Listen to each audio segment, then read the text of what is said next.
2 Samuel 13 1-14:33, through the Bible. Chapters 13-14. Theme: Crimes of David's sons, Amnon and Absalom. There is that old bromide which says, if you are going to dance, you are going to have to pay the fiddler. If you are going to indulge in sin, you will have to suffer the consequences.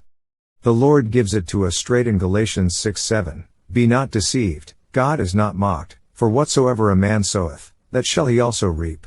You are not going to get by with sin. Galatians 6:8 goes on to say, For he that soweth to his flesh shall of the flesh reap corruption, but he that soweth to the Spirit shall of the Spirit reap life everlasting. There is no question that David had sown to the flesh. Don't think for 1 minute that now he can walk away from his sin, make a sweet little confession, and that is it. I have heard people say, well, the blood of Christ covers it. It certainly does, and you don't lose your salvation, brother. But I want to tell you that sin causes a festering sore that has to be lanced.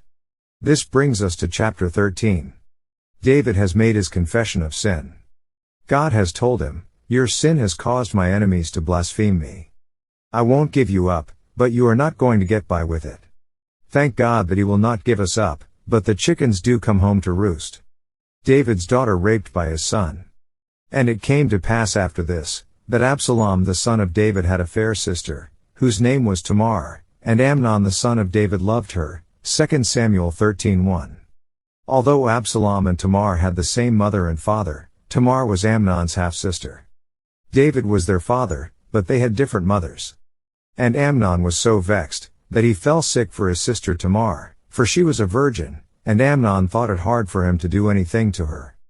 But Amnon had a friend, whose name was Jonadab, the son of Shimea David's brother, and Jonadab was a very subtle man. And he said unto him, Why art thou, being the king's son, lean from day to day? Wilt thou not tell me? And Amnon said unto him, I love Tamar, my brother Absalom's sister. 2 Samuel 13:2-4. Amnon was not eating. He was so madly in love with Tamar that he had lost his appetite. His friend could see that he was not eating, but he also recognized the problem since Tamar was Absalom's sister and Amnon was afraid of Absalom. And Jonadab said unto him, Lay thee down on thy bed, and make thyself sick, and when thy father cometh to see thee, say unto him, I pray thee, let my sister Tamar come, and give me meat, and dress the meat in my sight, that I may see it, and eat it at her hand. So Amnon lay down, and made himself sick, and when the king was come to see him, Amnon said unto the king, I pray thee, let Tamar my sister come, and make me a couple of cakes in my sight, that I may eat at her hand. Then David sent home to Tamar, saying, Go now to thy brother Amnon's house, and dress him meat. 2 Samuel 13:5-7. There is no use to read the next few verses which contain the sordid details of what happened next. Amnon raped Tamar. Then we are told that he hated her. Then Amnon hated her exceedingly, so that the hatred wherewith he hated her was greater than the love wherewith he had loved her. And Amnon said unto her, Arise, be gone. 2 Samuel 13:15. This awful thing had taken place in the house of David. When Amnon was through with her, he flung her out. And Tamar put ashes on her head, and rent her garment of divers colors that was on her, and laid her hand on her head, and went on crying. 2 Samuel 13:19. Tamar was thrown out of the house, and now she is in sackcloth and ashes. And Absalom her brother said unto her, Hath Amnon thy brother been with thee? But hold now thy peace, my sister, he is thy brother, regard not this thing. So Tamar remained desolate in her brother Absalom's house. But when King David heard of all these things, he was very wroth. 2 Samuel 13:20-21. David is angry about what happened but does nothing about it. David was like many other men in Scripture. He was an indulgent father who raised a bunch of kids who were bad. That has happened again and again. It started with old Eli, God's high priest. His sons were not only immoral, they were godless and had a religious racket going. Then we come to Samuel. Since he was raised in the same atmosphere as Eli's sons, you would think Samuel would be more of a disciplinarian and that he would have maintained some authority and control over his sons.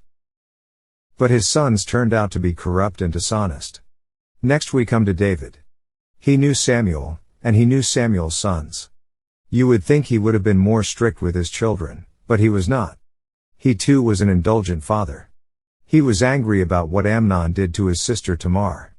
But, after all, what kind of an example has David set for his boys? The chickens are beginning to come home to roost. Perhaps you think I am a square because I say some old-fashioned things, but I am convinced that the main problem today in Christian homes is the lack of example and discipline on the part of the parents. My friend, if you are a Christian and you have a naughty little boy in your home, don't spend your time lecturing him. You are not going to get anywhere that way. Give him an example and discipline, and start soon, because the day will come when he will walk out. Another strike against David is the fact that he had multiple wives and many children. As a king with many heavy responsibilities, how much time do you think he spent in rearing his children? The problem with many of us who have been in Christian work is that we probably have neglected our families for the sake of the work. We have excused our neglect on the basis that we were doing Christian work.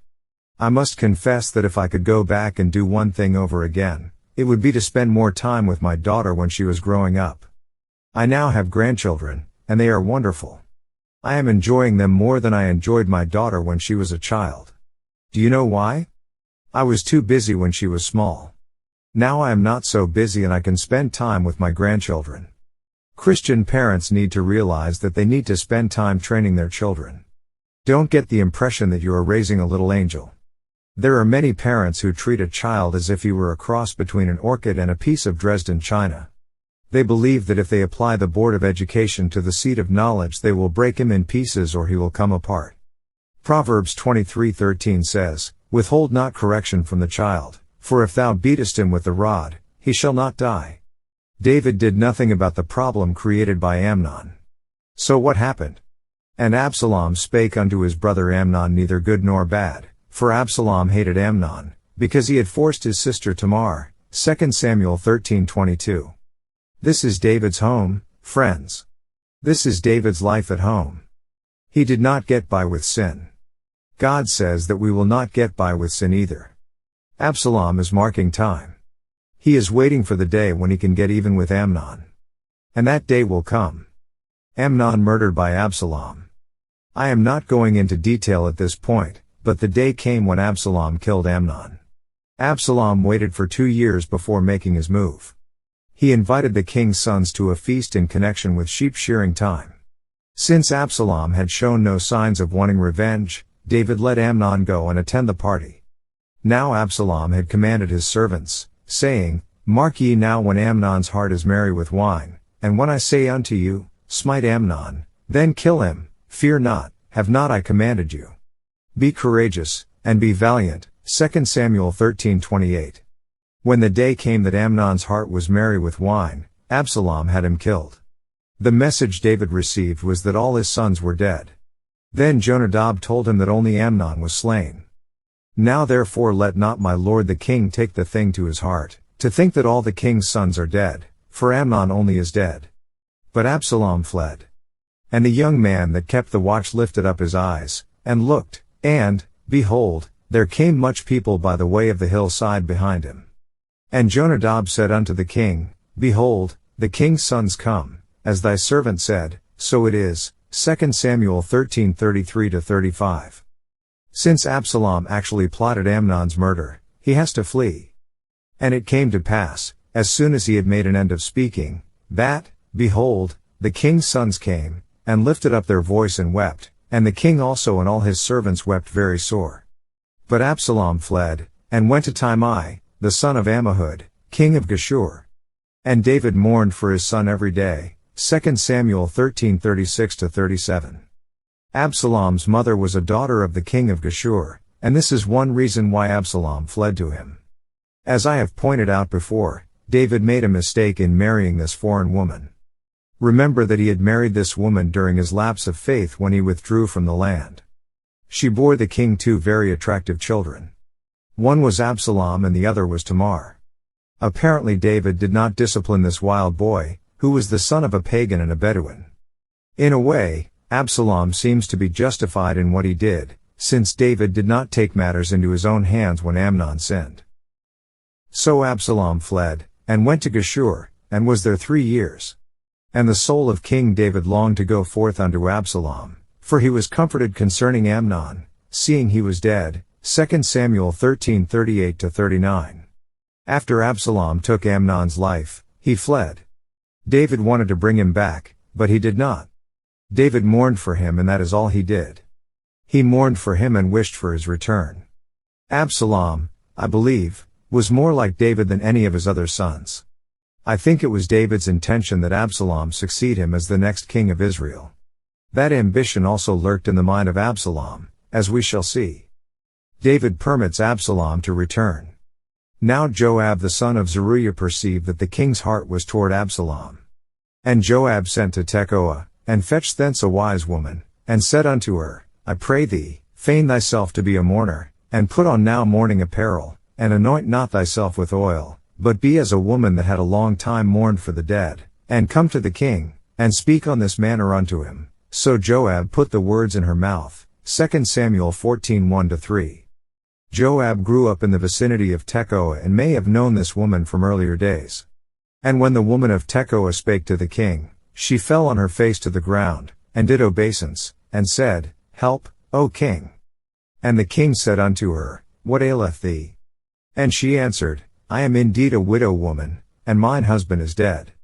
And thy handmaid had 2 sons, and they 2 strove together in the field, and there was none to part them, but the one smote the other, and slew him. And, behold, the whole family is risen against thine handmaid, and they said, Deliver him that smote his brother, that we may kill him, for the life of his brother whom he slew, and we will destroy the heir also, and so they shall quench my coal which is left, and shall not leave to my husband neither name nor remainder upon the earth. 2 Samuel 14:4-7. Joab got her to play upon the feelings of David by telling him her sad story. Just as David had used deception, he was now being deceived. Then said she, I pray thee, let the king remember the Lord thy God, that thou wouldest not suffer the revengers of blood to destroy any more, lest they destroy my son. And he said, As the Lord liveth, there shall not one hair of thy son fall to the earth. 2 Samuel 14:11. David grants her imaginary son a full pardon. Then she makes the application to David and Absalom. And the woman said, Wherefore then hast thou thought such a thing against the people of God? For the king doth speak this thing as one which is faulty, in that the king doth not fetch home again is banished. 2 Samuel 14:13. The widow of Tekoa was putting David in the place of her imaginary prosecutors. What her prosecutors could do to her remaining son, David was doing to God's people by punishing Absalom for the crime he had committed. She is representing the people of Israel as the widowed mother. She claims to be speaking in the name of all Israel, and possibly she does express their feelings. Absalom was very popular with the people, and they probably felt that Amnon got what he deserved. The final outcome of the incident is that in a half-hearted way David is willing for Absalom to return. And the king said unto Joab, Behold now, I have done this thing, go therefore, bring the young man Absalom again. And Joab fell to the ground on his face, and bowed himself, and thanked the king. And Joab said, Today thy servant knoweth that I have found grace in thy sight, my lord, O king, in that the king hath fulfilled the request of his servant. So Joab arose and went to Geshur, and brought Absalom to Jerusalem. And the king said, Let him turn to his own house, and let him not see my face. So Absalom returned to his own house, and saw not the king's face. 2 Samuel 14:21-24. It is unfortunate that David did not want to see his son. It actually set the stage for Absalom's rebellion, which takes place in chapter 15. Absalom was a bad boy, but he was a good politician. We shall see this in the next chapter. Absalom's high-handed action of setting Joab's standing grain on fire to force Joab to come to him is another revelation of Absalom's personality. And Absalom answered Joab, Behold, I sent unto thee, saying, Come hither, that I may send thee to the king, to say, Wherefore am I come from Geshur? It had been good for me to have been there still. Now therefore let me see the king's face, and if there be any iniquity in me, let him kill me. So Joab came to the king, and told him, and when he had called for Absalom, he came to the king, and bowed himself on his face to the ground before the king, and the king kissed Absalom. 2 Samuel 14:32-33. Absalom's prank succeeded in persuading Joab to bring him to his father for reconciliation. Although David's kiss was a sign of complete reconciliation and restoration of Absalom's position as the king's son, it was given reluctantly. The fact that his father did not give him instant, wholehearted forgiveness rankled in his soul. God had not forgiven David half-heartedly. God did not say, "Well, I forgive you, but we will not have fellowship anymore. I will not restore to you the joy of your salvation." When God forgives, He forgives completely. You and I are admonished, "And be ye kind one to another, tender-hearted, forgiving one another, even as God for Christ's sake hath forgiven you." Ephesians 4:32. Has God forgiven us? Yes. How are we to forgive others? The same way that God does. David should have forgiven Absalom. He is setting the stage for rebellion. Oh, my friend, our God is a God who forgives. Galatians 6:1 tells us, "Brethren, if a man be overtaken in a fault, ye which are spiritual, restore such an one in the spirit of meekness, considering thyself, lest thou also be tempted." It appears that many of us don't read that verse correctly. We think it says, "If any man be overtaken in a fault, take a baseball bat and hit him over the head."